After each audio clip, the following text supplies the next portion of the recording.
National Parks Traveler, where we explore the national parks and the issues that involve them.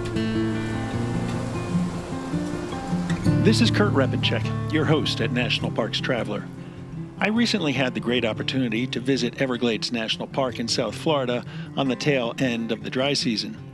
Gazing out across the national park as we drove south from the Ernest F. Coe Visitor Center towards Flamingo, my eyes swept across sawgrass prairie that was broken only occasionally by tree islands. Ivory white egrets were the most obvious birds on this soggy landscape, though a few ospreys circled overhead. Few trails headed out from the road. That, no doubt, explained why, when we pulled over near one of those tree islands that touched the road, cars and trucks whipped by us in such a hurry that they couldn't appreciate this unique landscape. Yvette Cano, the National Park's Director of Education, had been checking her GPS coordinates as we drove south, and here, along the road, she was satisfied that we had arrived at our destination. Looking at the thick stand of bald cypress forest, I wasn't exactly sure what made this spot so attractive until Cano led me, contributing editor Kim O'Connell, and special projects editor Patrick Cohn off the shoulder of the road and into the water.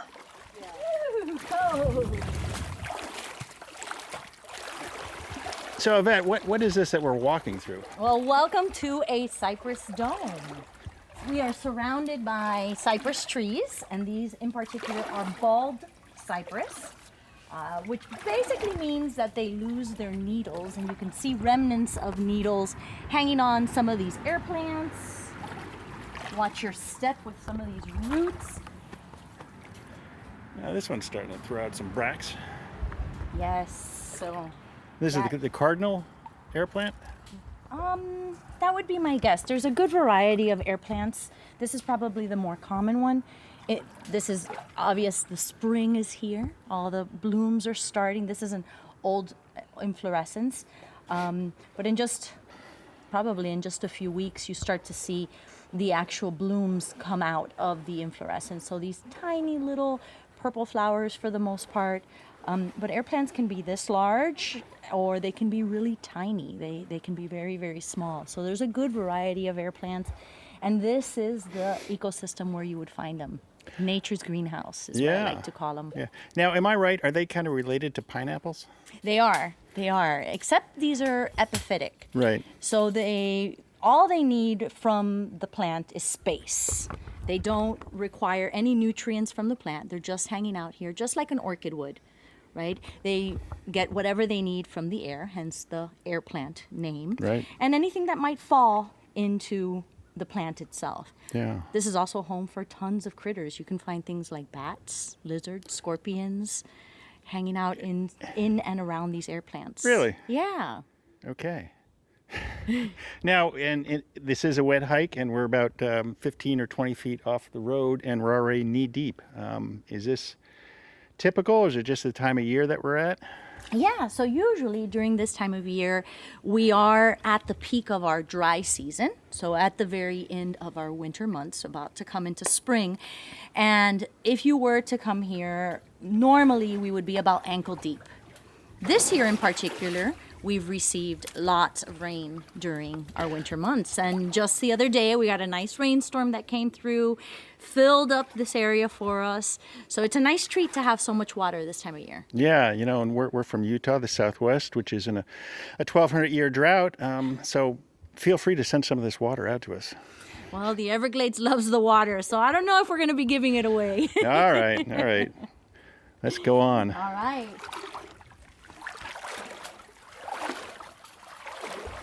Yeah, no, it's really interesting footing. I mean, you're walking through water, and you might imagine that you'd be walking through mud, but it's really pretty firm underfoot. Well, it's not only firm, but look how clear it is, right? So that's super deceiving as well.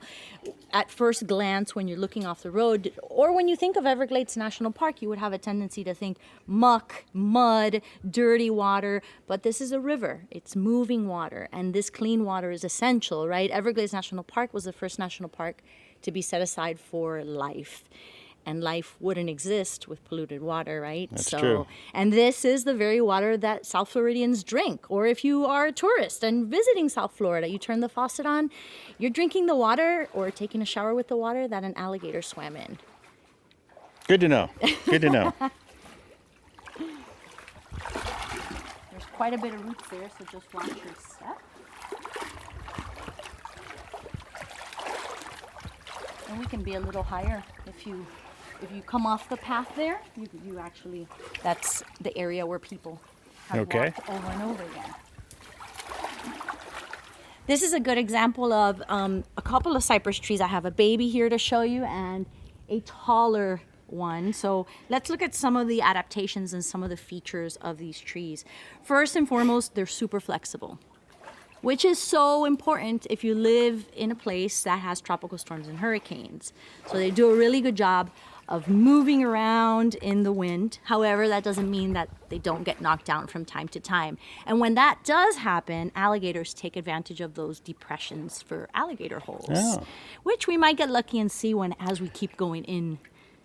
Now this baby is maybe 5.5 foot tall. The adult is, what do you say, 25, 30 feet tall? Yeah, that's about right. That's about right. And some of the features that you'll start to see as the tree gets bigger, you notice it a little bit on this baby one, but it's the root system. Right. A really wide root system, a buttress root. And that's important if you're living in an ecosystem that doesn't have a lot of space for you to put your roots down into. So we have limestone floor right underneath our feet, and the roots, they go in and around, but they can't get very deep. So what do? Well, you widen your stance to make sure that you're not falling over. So that is indicative of these plants, as well as Cypress knees. And we might come upon a Cypress knee. I don't see one. I think I saw some over there. Yeah. But I'm wondering, don't cypress grow really slowly? So you call this one a baby. It's roughly 5.5 foot tall. How many years old would you say this is? That's a tough question, because it all depends on how much water and how many nutrients these plants in particular have, that will indicate how quickly they grow. So if, for example, we have a young tree that's been through several droughts, well, that's going to stunt its growth. It's going to stop growing for some time. Versus this tree, perhaps, that has been through successful seasons after seasons with lots of nutrients, and it's been doing really well. So sometimes, side by side, and I'm not saying that's the truth here, we might have a young tree or what appears to be a young tree next to what appears to be an older tree, and the age might actually be reversed because of the nutrients that's available to that tree. Walking through this Cypress Dome isn't terribly difficult because the floor is limestone and there are plenty of tree trunks to grab onto for stability, but there had to be something underfoot to nourish the vegetation. So right underneath our feet, actually, I'm going to dig some up here. You can see what I'm talking about when I talk about the nutrients. So if you look closely, Looks like shredded up bark. well, it's actually the needles from the tree. And they slowly decompose and turn into dirt. So as that process is happening, obviously they take advantage of that. In addition to that, our limestone floor also takes advantage of that. So these needles are actually a result of when these needles fall off of the tree in the winter months, or when our days get shorter, hence the name bald cypress. They stay needleless. And that's really great because it coincides with our dry season. So what a great way to conserve water. You don't need water, you don't need energy if you don't have any needles. When the days become longer, which coincides with our wet season, then the needles reappear. So these are fresh needles on these trees. But year after year, as these trees drop their needles, the trees themselves take advantage of that decomposing needles. They eat that stuff up, lots of great nutrients. We are in an oligotrophic system, so they take advantage of any food that they can get, right? In addition, our limestone floor starts to eat away slowly, erode slowly, which is great because that actually creates a larger Cypress dome. Okay. As that rock eats away, the water becomes deeper. The trees have more water, more nutrients. And that is a very slow process, but clearly it's working. Yeah. All right, well, why don't we go see if we can find some of these gators out here? All right, let's do it. This is Kurt Repanshek with Everglades National Park Ranger Yvette Cano, working our way across a cypress dome in the park. We're going to take a short break before we resume our search for a gator hole. of stunning photography and thought-provoking reads, Smoky's Life is a biannual magazine produced by Great Smoky Mountains Association. Members receive it free of charge each spring and fall, and it is available for purchase in retail stores throughout Great Smoky Mountains National Park and online at smokiesinformation.org. Interior Federal Credit Union is pleased to offer members up to $500 in closing costs with a new home equity line of credit. Now is a great time to apply for a rate of 3.25% APR before they jump up. Take advantage of low rates and a great deal at interiorfcu.org. Membership is required, equal housing lender. Whether it be strategy, business planning, change management, board development, executive search, or diversity planning, Potrero Group is here to help. They mix a depth of experience in the parks and land space with the breadth of best practices from other industries. For more information or to schedule a preliminary conversation, go to potrerogroup.com.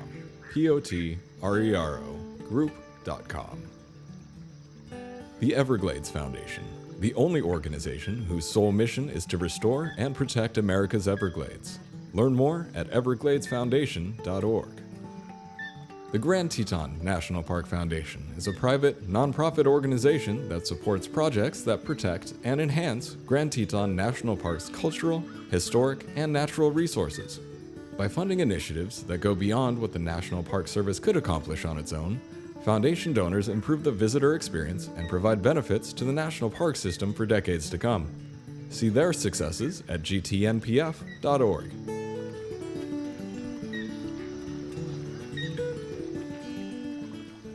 As we continued our slog deeper into the Cypress Dome, Ranger Cano took time to point out the unique vegetation that thrives here.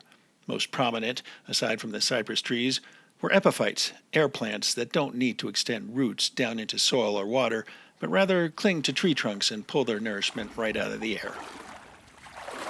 Here you start to see some of the blooms emerging. So you can tell it's spring as well, all these. Beautiful epiphytes. Look at these things. Are incredible. So you see the purple bloom coming right, that's the bloom itself. So otherwise it's the inflorescence to say, look at me, look at me. That's really neat. Yeah, we might have some prettier ones in here, but get that one because then we try and find it and then we never do. I mean, that's the beauty about getting off the road and into the landscape, is you discover all the life that is out here. Absolutely, absolutely. And you're in awe, right? You're looking around, you can't take it all in fast enough. Right. And the next couple of steps you take, it's something else, and something else that blows your mind away and you have questions about. This one of those elbows or knees? Let's see. Oh, yes, it is. So Cypress knees are a lot of fun. So this is actually a Cypress knee. When you come upon it, many think, well, it's a tree that broke down or burned or something happened to it. However, this is an adaptation of these plants. Scientists don't necessarily agree as to what is the purpose of a knee. The tree does not need it to survive.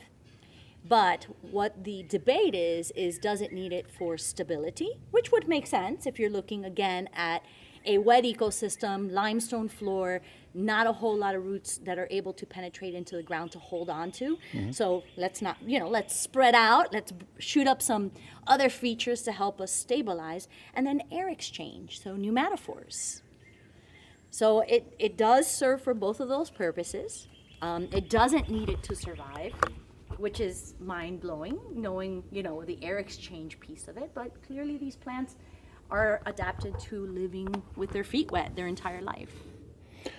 So this is attached to one of these? It is. That's interesting. It is. And we don't necessarily know, we can't say, it's the closest one.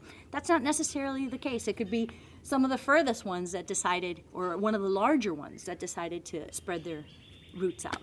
They're pretty cool. And I will tell you a fun fact. Back in the 80s here in South Florida, people would cut them and use them as stands for glass tables. Really? Yeah, that was a thing. So it was very typical to go into people's homes and find them as bases for tables. And this is a wood forever. It doesn't rot because it lives in water. So, and it really is very beautiful once it's shined up.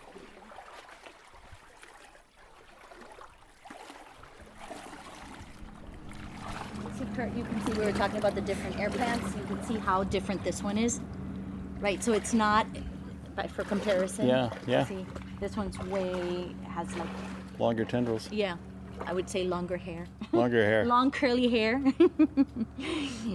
Yeah, where that one is definitely channeling the 80s here in South Florida with the spikes. So, have you lost anybody on your hikes yet?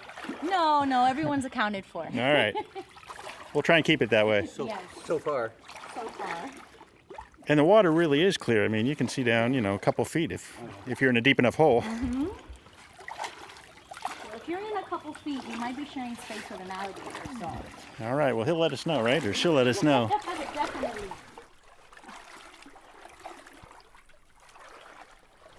Like I said, nature's greenhouse. Right.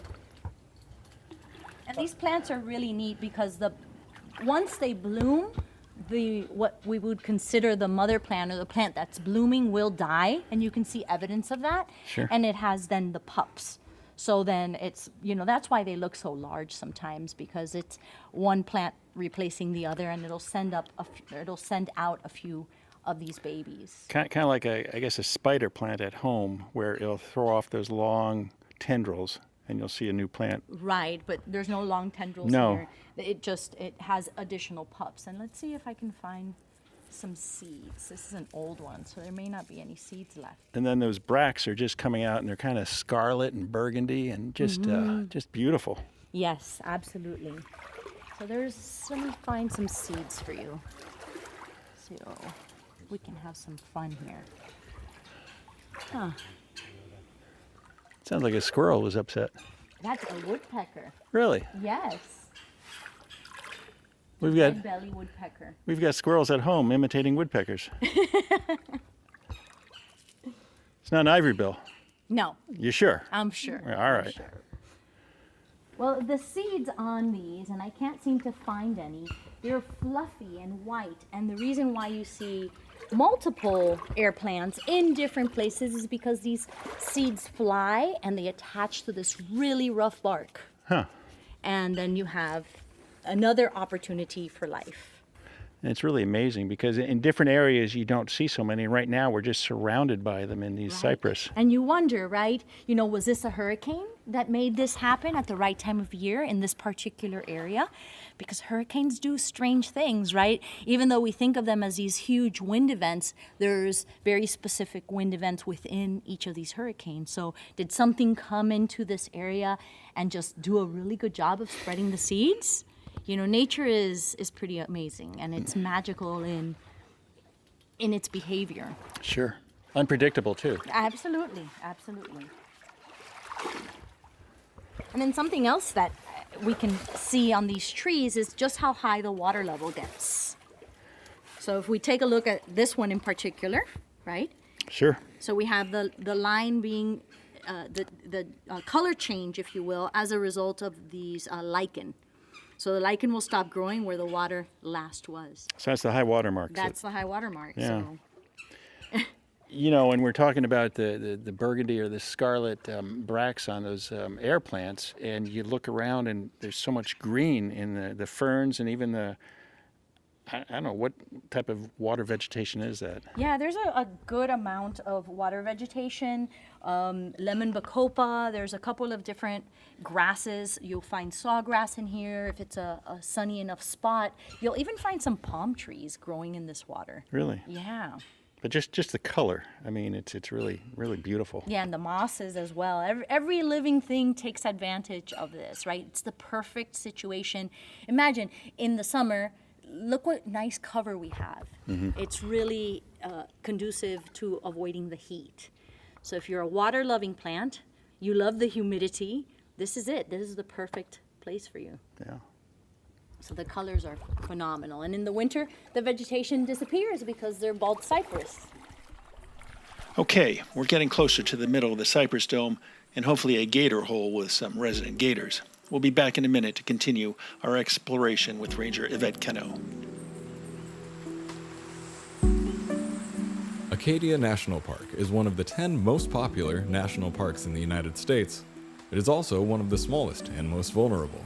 That is why Friends of Acadia exists. Friends of Acadia is an independent organization of passionate people, inspiring those who love this magnificent park to make a real and lasting difference for Acadia. You can make a difference at friendsofacadia.org. The Yosemite Conservancy helps visitors connect with Yosemite through adventures, volunteering, and the arts. It's the only nonprofit dedicated to supporting Yosemite National Park and funds grants to improve trails, restore habitat, protect wildlife, and inspire the next generation of nature lovers. Learn more at yosemite.org. We all aspire to leave a legacy of good, right?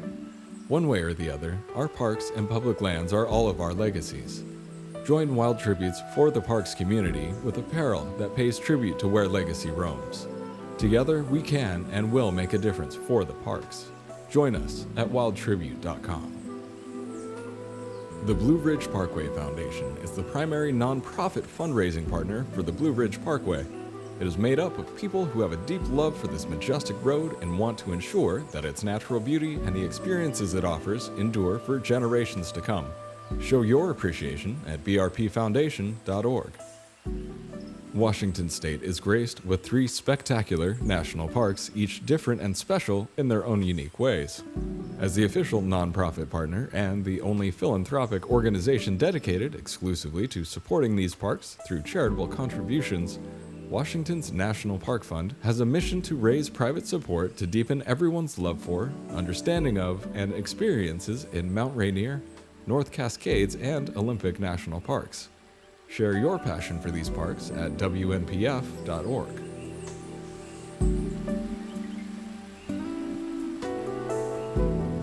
As we continue on, Ranger Cano stops us to explain the subtle change that is taking place in the Cypress Dome.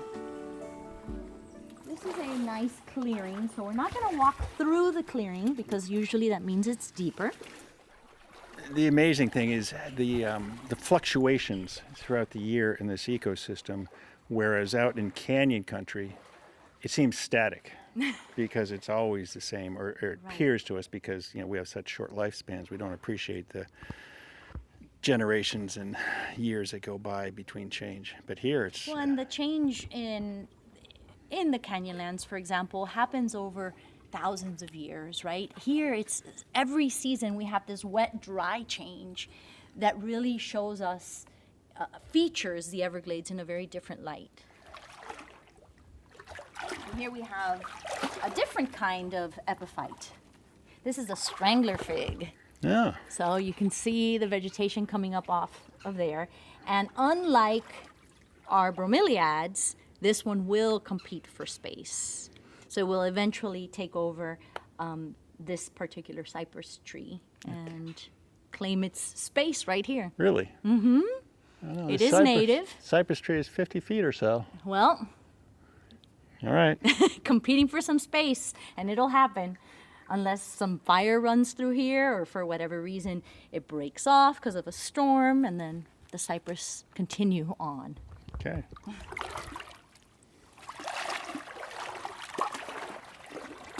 And here's some evidence of storms, right? You can see some of these cypress trees that have fallen over as hurricanes move through here.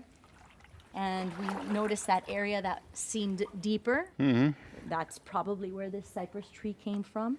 Cleared them out. Yep, ripping up a piece of limestone. And that's a great place for alligators to move into, creating an alligator hole. So they'll take advantage of some of that soft muck in there, move it around with their tail, get it out of the way, create a swimming pool. They are the engineers of the Everglades.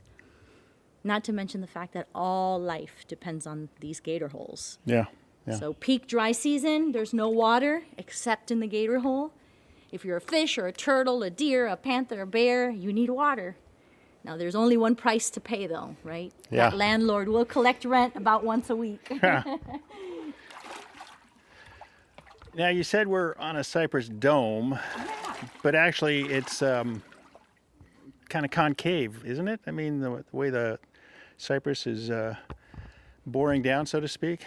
Well, the way that the Cypress Dome works is it's a mirrored habitat. So the deeper the water, the taller the tree.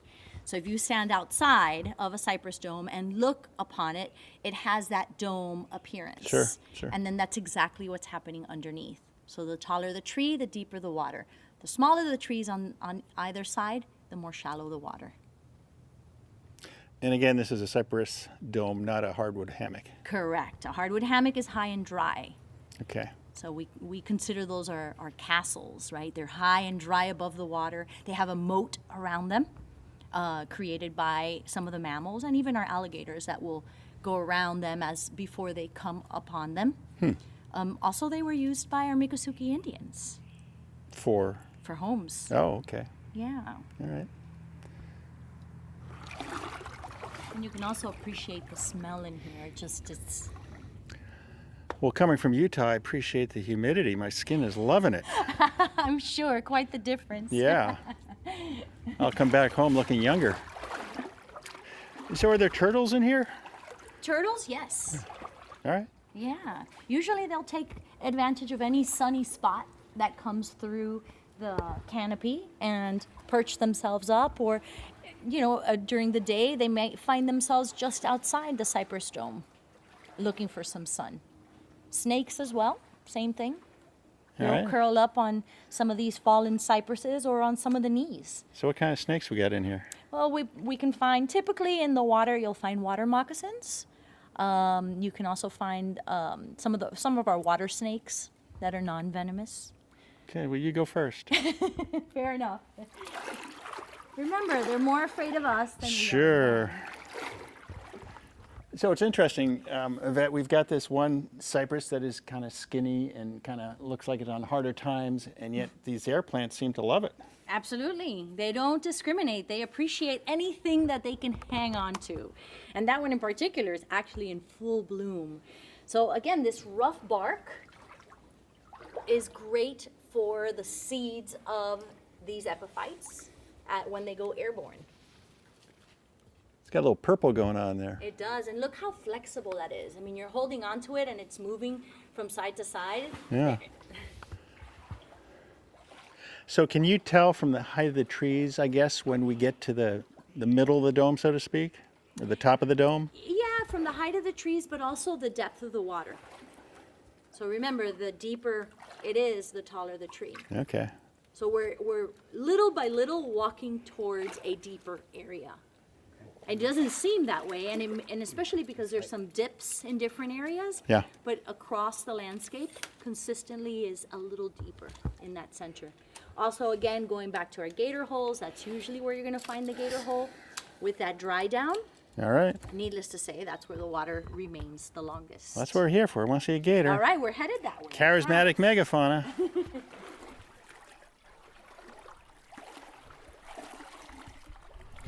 Most people come and visit this area during the winter months, which is beautiful. The weather is perfect, it's lovely. However, the summer months offer a very different experience. The water is higher and the bromeliads are in full bloom. Most people don't ever have the opportunity to see these bromeliads in bloom, the orchids. This is a time of year it all happens. Now, I just heard a barking or something. Was that a frog or is that a gator waiting for us? No, that barking was probably a pig frog. All right. Or maybe one of the birds. We have a woodpecker chirping around there. Yeah. Finding some bugs in this bark. Oh, there's the pig frog. That's a pig frog. That's a pig frog. Promise. Promise. Alligators bellow and hiss, so very different. Okay. There's a nice deep section right there. Yeah. So go that way.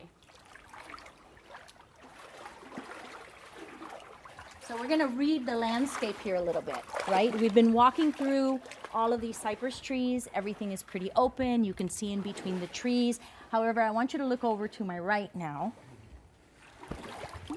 And do you notice a change in the vegetation? A little thicker. Yeah, it's a A little little more thicker. ferns. Uh-huh.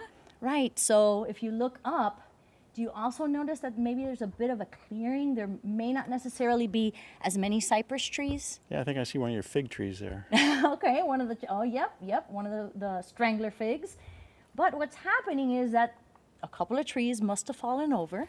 More sun is penetrating the canopy. And right in the center, if we were to be honorary birds, fly over, we're going to see this pool. So who might be a resident there? All right. She's leading us into the gator trap. We get lucky and our resident gator is hanging out there today. So there's a couple of places that the gator can be. So we'll peek around and see if we spot him. There is a lot of water. He might be out in the landscape, huh? Yes. All right, so we're getting closer to the gator hole, but before we do, you actually have a carnivore right at your legs. Oh, yeah? Nothing to worry about. It's pretty harmless to humans. This is a bladderwort. Oh, okay. So it is a floating plant, and actually, if you look closely, it has tiny bladders, Yeah. and it eats our friend's mosquito larvae. Good. So it does a really good job. That is our friend. Yeah. So it'll float around, perfectly adapted to an ecosystem of that wet, dry of the seasonalities because it just follows the water. And eating all kinds of unsuspecting insects. Pretty awesome. Yeah. The Venus flytrap of the Everglades. All right. Is that your owl? We have an owl, Yeah. What type of owl is that? a barred owl. So if A you barn owl? Barred. Oh, Bard. So if you listen to it, it says, who cooks for you? See if we hear it again.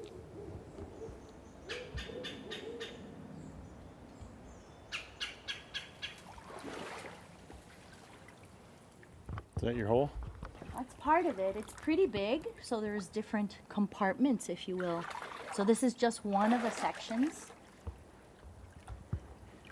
And like I said, the water's high, so sometimes they're hanging out, and sometimes they're not. They're in different places. And how many would you typically have in a hole? In this particular one, I've seen 2 and sometimes even 3 on a really dry year. But depends on the size of the hole. The larger the hole, the more space. They're not competing for space. But if we have a real dry year, then it's, survival of the fittest. You really have to find that water where you can. So sometimes they do get pretty crowded and pretty stressed as well. So because we don't see them doesn't mean that it's not there. It can very well be there, but it might be underneath the water. But we'll keep looking because there's a couple of other places we might spot them. And just keep an eye out because their eyes might pop up. We never did spot an alligator during our slog through the Cypress Dome, but that didn't lessen the adventure. Cardinal air plants that were sprouting with their burgundy flower bracts offset the various hues of green that dominated the setting. Chirping cardinals and hungry woodpeckers filled the air with their calls and pecking, which occasionally were interrupted by burping pig frogs and a lone barred owl. To the drivers motoring down the park highway between the Ernest Coe Visitor Center and Flamingo, this stand of trees might appear to simply be a high point intruding on the sawgrass prairie. But as Ranger Cano showed us, it really is a magical ecological chapter hidden in plain sight in Everglades National Park. That's our show for this week. We hope you enjoyed it.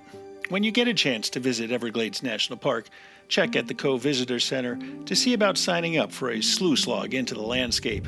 Or if you're confident of your abilities, simply pull over as you drive down the park road and plunge right in yourself.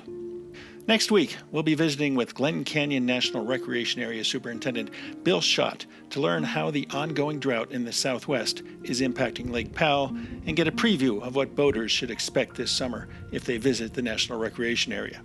For The Traveler, this is Kurt Repanshek. See you in the parks.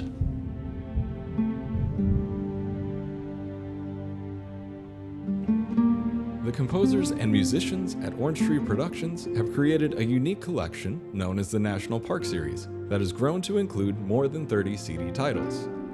Composed against the backdrop of a park's sounds of nature, these musical scores will connect you with these beautiful places and take you there, at least in your mind.